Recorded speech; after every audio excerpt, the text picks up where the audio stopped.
Hey everyone, Rich Munroe here with B&B Investing Group. Thanks for jumping on this week. As you know, B&B Investing Group helps new investors get started with the short-term rental model, whether you're doing acquisitions, the master lease strategy, or management.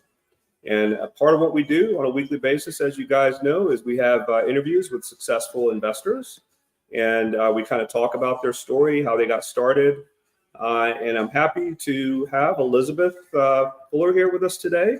I actually stayed at one of Elizabeth's properties a few weeks ago when I was in Augusta. My wife and I were there for a wedding, and we stayed in one of her units in a quadplex, and definitely had a great time during our stay. And I kind of reached out to her and found out if she'd be interested in participating today. So Elizabeth, thanks so much for jumping on. Thank you for having me. Yeah, want to give us a little brief background before we jump in? Sure. So I am a nurse anesthetist by trade, and I've been a nurse anesthetist for almost 10 years now. I started with house hacking before I knew that was the term for it, and actually just had a series of roommates that ended up being friends. And then I thought, well, maybe I can expand this, and then bought my first investment property in 2018. That was two duplexes on the same lot, and then a quadplex in 2019, and then this other quadplex most recently in December that Rich stayed at. Very cool. So let's start with the first one. So you did a house hack, and basically you lived in one of the units and then set the other ones up as short-term rentals. How did you find the time, and how do you still find the time, because you're still doing nursing full time? How do you find the time to do this?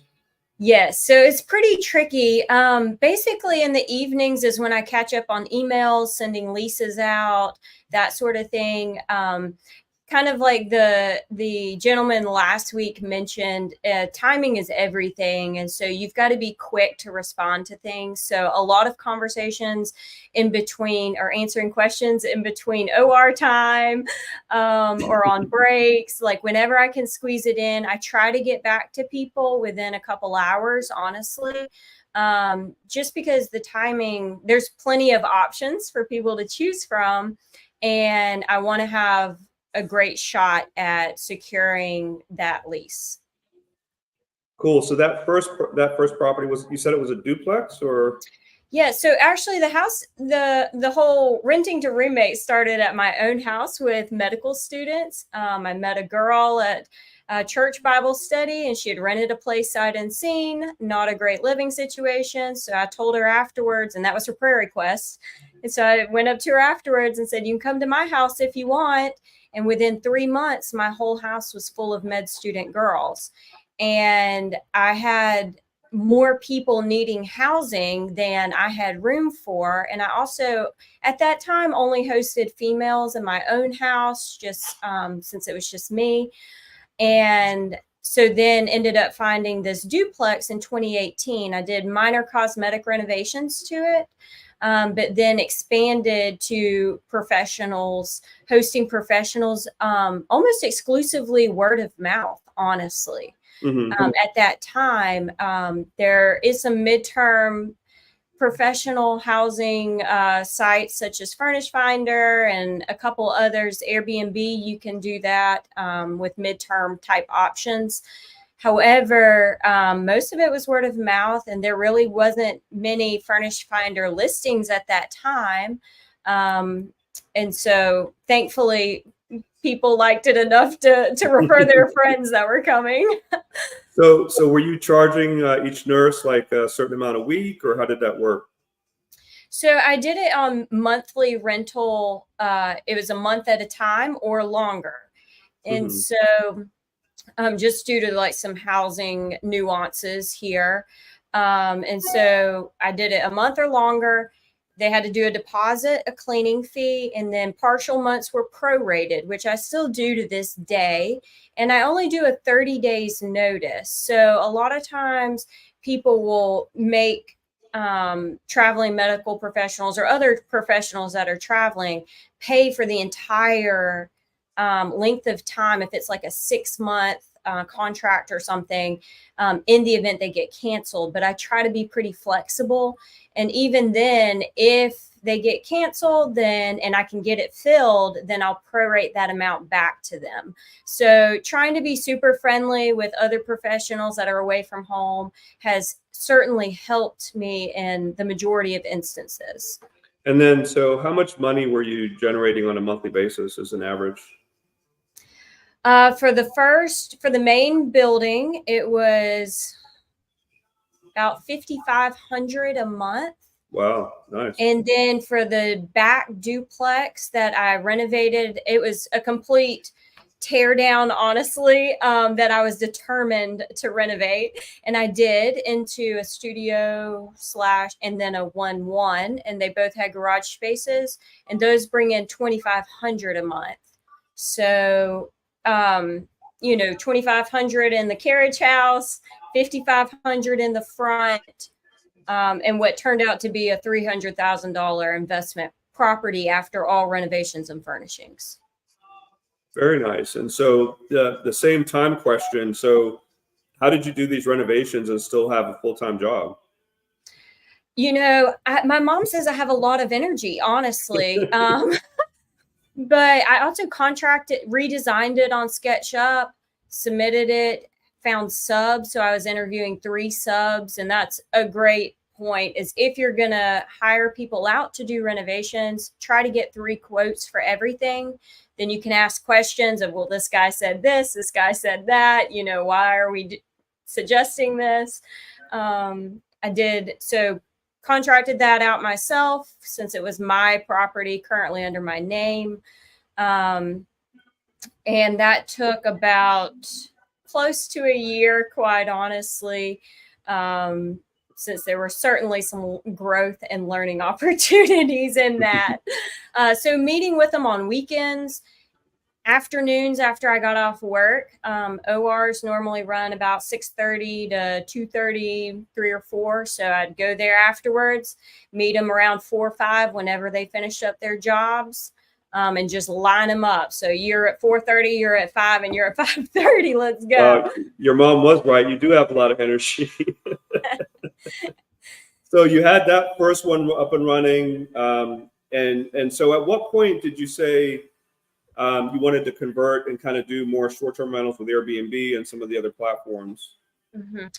I saw that the midterm rental opportunities were getting harder. Like when I initially started, I had an actual waiting list of people that needed housing.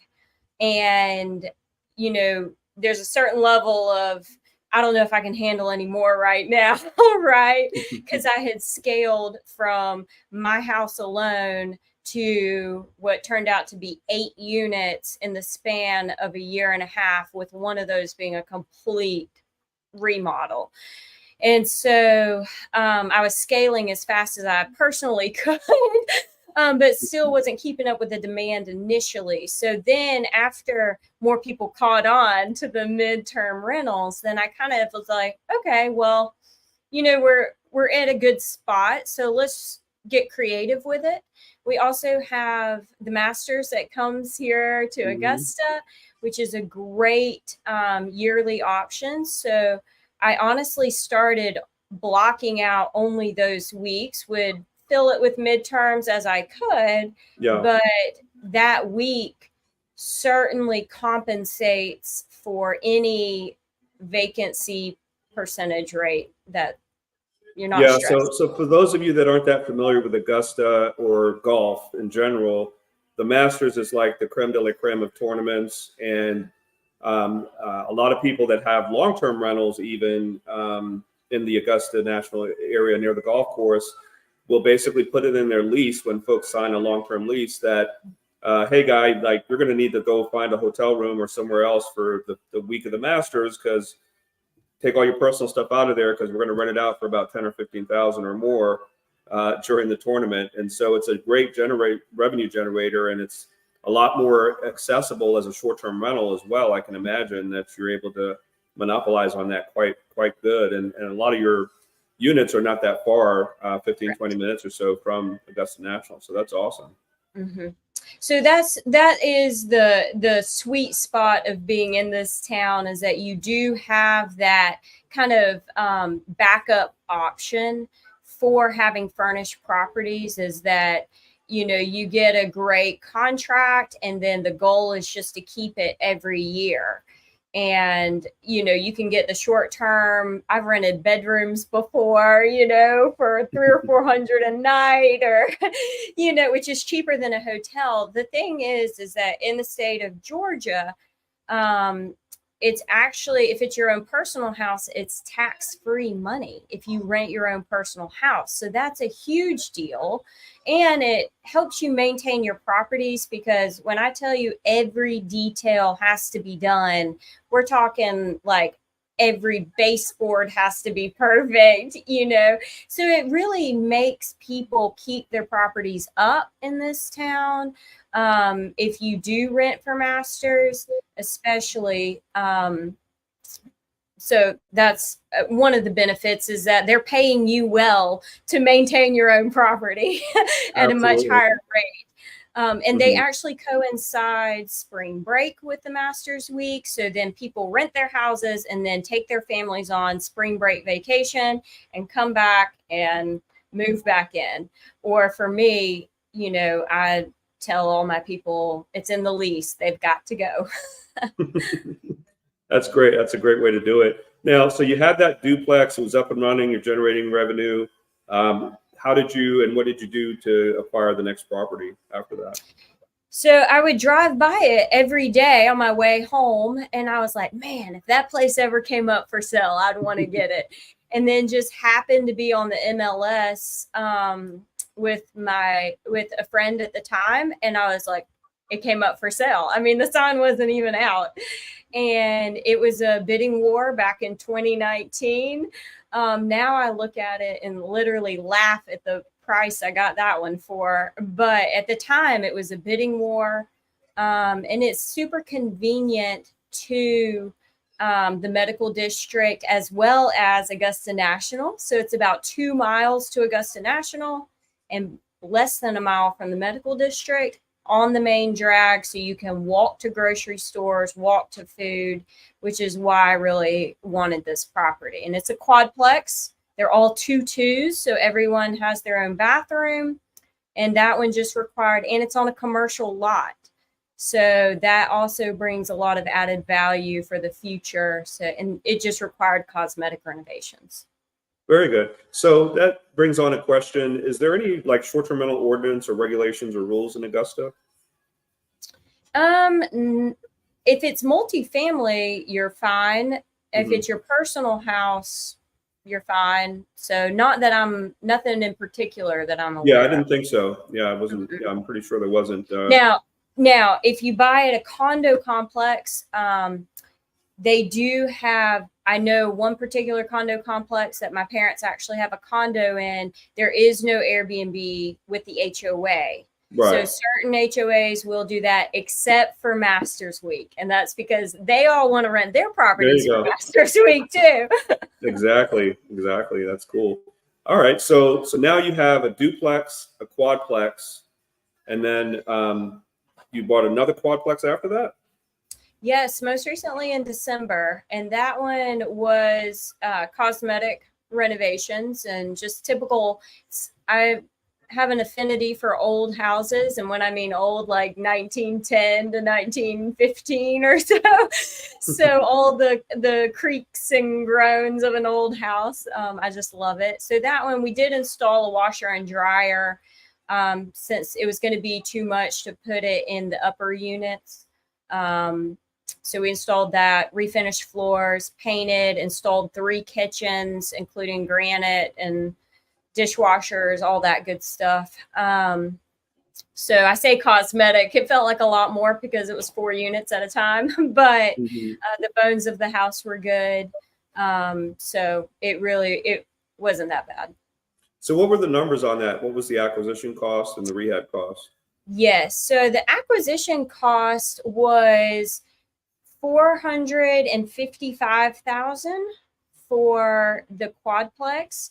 It was 2 2-bed, 1 baths, 2 1-1s.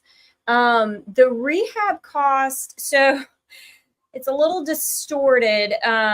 The flooring guys nicked a pipe upstairs when they were sanding the floors, and credit to them, they owned up to it and used their insurance. So always make sure you work with people that have insurance and bonded and are upstanding citizens.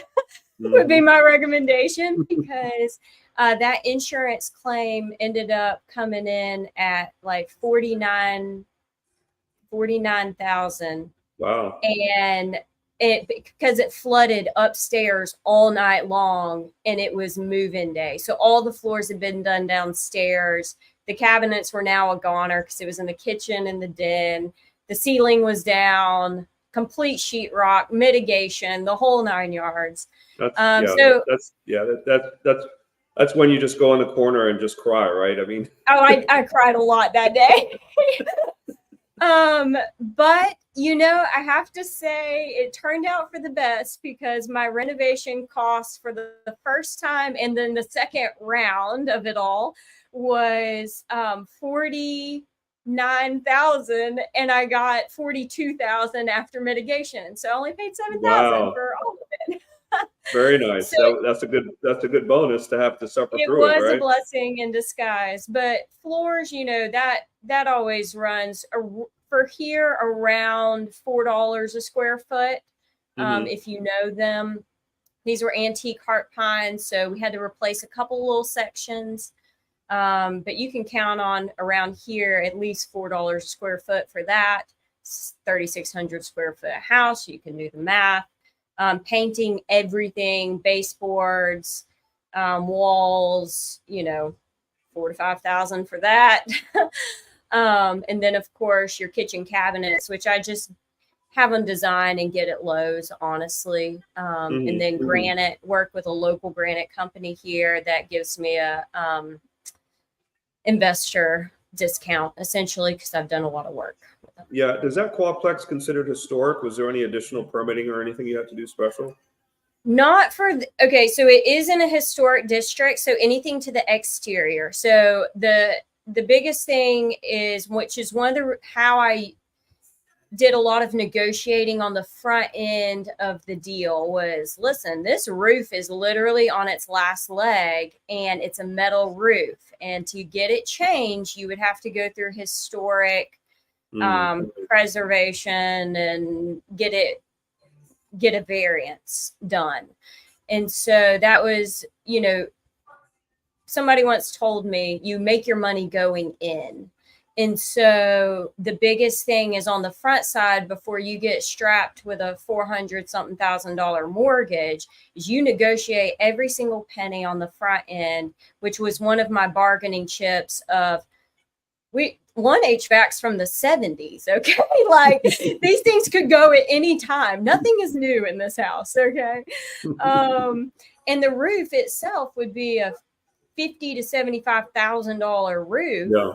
And like, I'm sorry, but you're already pricing it at the top. So, and it's been on and off the market. So you're gonna have to work with me now. Yeah, for sure. So what's your monthly mortgage on that quadplex? It's $3,000, including your escrow and all of that. So $3,000 a month, and then your average nightly rate on the 2 bedrooms. So I've been doing midterm rentals for those, actually. So they're bringing in $1,550 a month per unit on that. So it's bringing that's a nice stable break even, covers the expenses. Love it. Okay. Exactly. So and those are booked through, I've got one booked through December and another one booked through end of August already. So we didn't get all 4 units up and running until like March 15th. So it was pretty late in the game for masters, and it was a lot because the flood happened in January. So really we've only been hardcore rented since about May, where everything has been just solid, like, okay, we're getting in a groove here kind of a thing.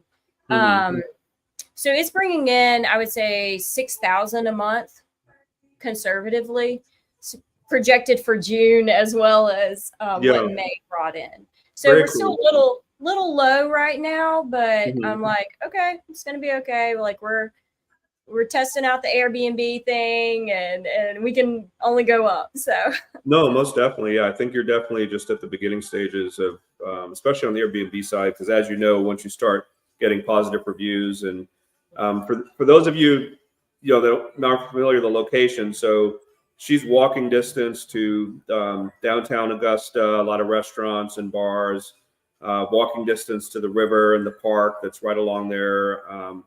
And so it's a great location. Obviously, 15 minutes or so drive to Augusta National.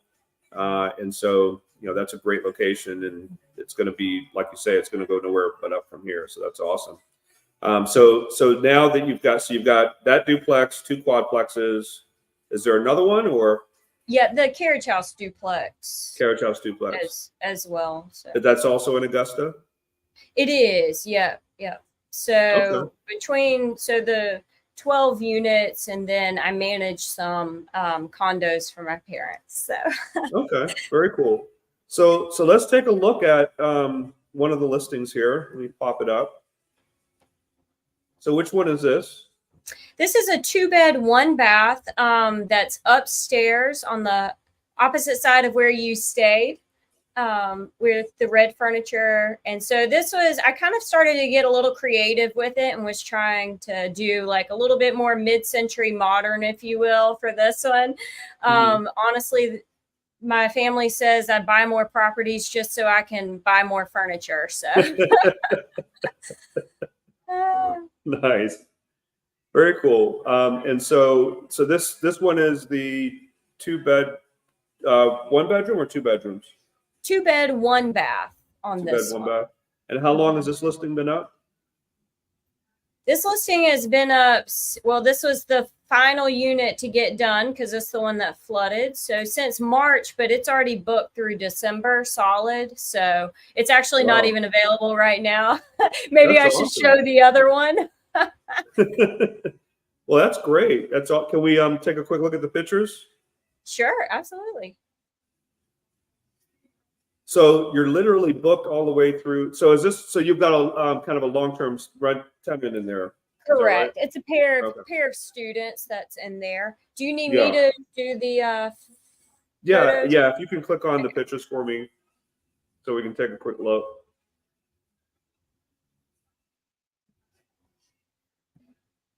Can you see it there? Yes. Okay, Yeah. great. Mm-hmm. So this bathroom, we ended up moving a vanity from downstairs up to here and had to redo that shower. It was kind of awkward, but it's white, so it's fine. And then you can see this bedroom. A couple things is, if you can on your Airbnbs, put blackout curtains. People like that, especially if you're in kind of an urban area and it's bright out. The other thing is smart TVs in every bedroom, as well as desk, so that if you get people there for work or for whatever, then you have that ability for them to use that space for work as well. Totally And then agree.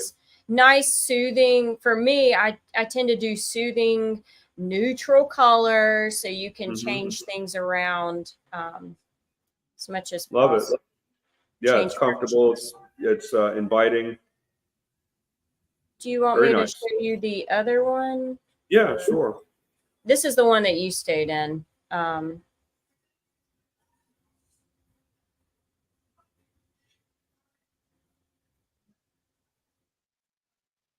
Oh, actually, this is one of the condos that we rent pretty well for masters.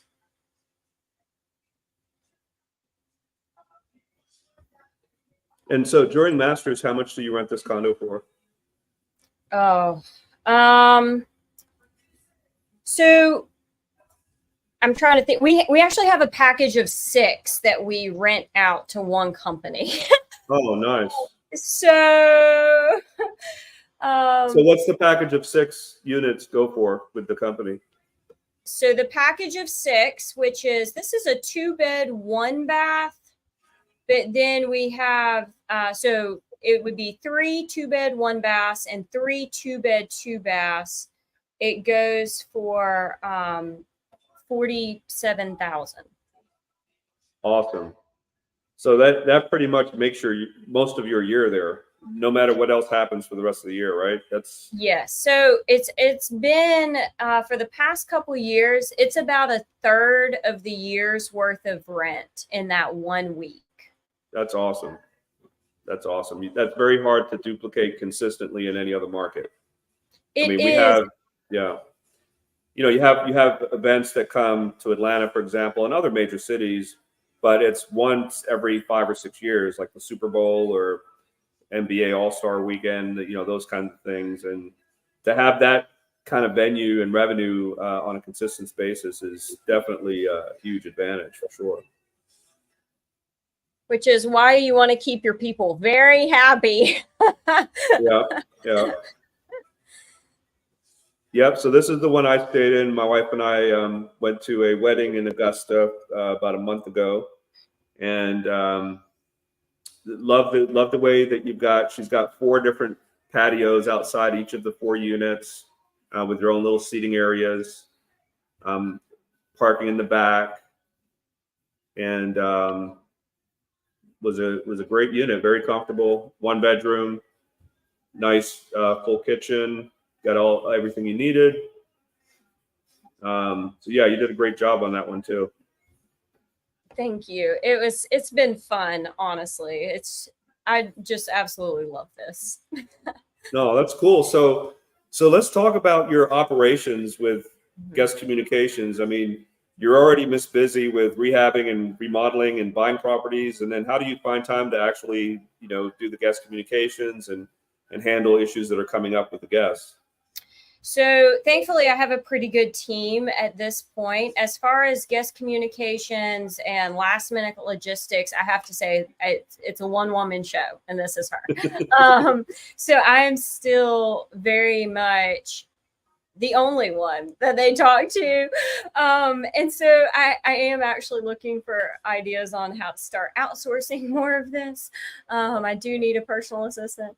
But beyond that, it's been very much it is a numbers game, of course, but it's also a passion project, and the whole, like, no one will run your business like you will kind of a thing. And you want the communications and the way that you present yourself to be professional and like handle it as you would. So honestly, I've just pretty much done it. However, I do have great people to call when things go awry and I am unavailable. So things that I would certainly recommend that everyone find is a great HVAC company. An HVAC will invariably go out while you're out of the country every time. And you can just call them and say, hey, I'll send you a check when I get back or whatever. And they're like, Miss Fuller, we got you, a great maintenance guy, handyman that can kind of do anything and is at your beck and call, if you will, when things come up. I have one installing a glass shower door next week that somehow they broke, but I can call him. He's trustworthy, he's fair, and just building those relationships. I have a great cleaning team, and they, that's the biggest thing when somebody walks in is, does it smell nice? Is it clean? And then they can kind of overlook other nuancy things that, like, oh, they forgot to get extra salt or something. But if it's clean, then it's like, okay, we can deal with that. Yeah, make no mistake about it, guys. When you're looking to get started with this is a hospitality business that's going to make or break your success, and you're going to very quickly fail if you don't make that the first priority in everything that you're doing with setting up your operation. So totally agree. So Elizabeth, what's your next plans? You about to buy another quadplex? What's going on for the future here? Definitely got to catch my breath for a minute here. But I certainly want to advance more into commercial space. a little bit. My family is in the commercial space a little bit more, so kind of want to start moving that direction. I like variety. You know, you can reinvent yourself and learn, and it's always, the day is never the same, right? And so looking to get more into commercial and into developing and that sort of thing. But I would just encourage people, like, it doesn't matter really your background or, you know, I mean, I'm a nurse anesthetist. So, you know, with the proper guidance, mentorship, get involved in your local REI, real estate investing groups, you know, learn from them, learn how to run numbers. That's the biggest thing, is identifying a deal, or, you know, can I make this where it's going to be worth it to me, you know? And that's the beauty of Airbnb and short-term rentals, is that, you know, if you're bringing home $300 from a long-term rental per month and the HVAC goes out, it's not even going to cover an HVAC for the year, much less if they destroy your property and then you have to completely rehab it. So that is the beauty of short-term rental, is that they're not there long enough to really destroy your property. And, you know, they don't normally have friends there, so they're not hopefully having too many parties or things that are going to ruin your property either. So that is a benefit, is the higher revenue you get back. Very cool. Very cool. So is there one particular piece of advice, knowing what you know today, that you would give somebody that's getting started? I think one is begin to form relationships with people that you can get on your team, electricians, plumbers, HVAC, other real estate investors. People are very kind and willing to provide great insight or help. You know, I've told multiple people, yeah, you bring me a property, I'll help you run the numbers and figure out if it's going to work for you. You know, so surround yourself with people that know the business and also are still dreaming big. You know, you've met those investors that are like, I'm out of here, this is terrible, you know, been doing long-term rentals for 30 years, like, but surround yourself with people that are positive and have been successful to learn from. I think that would be a big one. And then think about the kind of places that you like to go, is the other thing. You know, I don't want to go somewhere where, you know, it looks like it's off The Shining or something. Like, you know, think about the things that you like to have at home. Do you like nice decor? Probably so. You know, do you like plates that aren't chipped and are matching? Yeah. So think about the things that you like, and then implement that in your own property for those people, so that when they think back, they're like, oh yeah, that was a great place, I'd stay there again, or refer their friends. Nice. Very cool. That's great advice. Elizabeth, thanks so much for doing that this week, spending some time with us. And thanks everybody for checking us out. You know, as a reminder, B&B Investing Group helps new investors. If you're ready to get started and scale a business like Elizabeth has, you know, that's something that we help folks do. So feel free to reach out to me directly on Facebook Messenger. We can have a quick call and see what your goals are and see if we'd be a good fit or not. But thanks again, Elizabeth. Really enjoyed chatting, and definitely next time I come to Augusta, we'll definitely be looking you up and staying at one of your quadplexes again. So thank you so much. Thank you so much for having me. All right. Thanks, everybody. Take care. We'll see you again next week.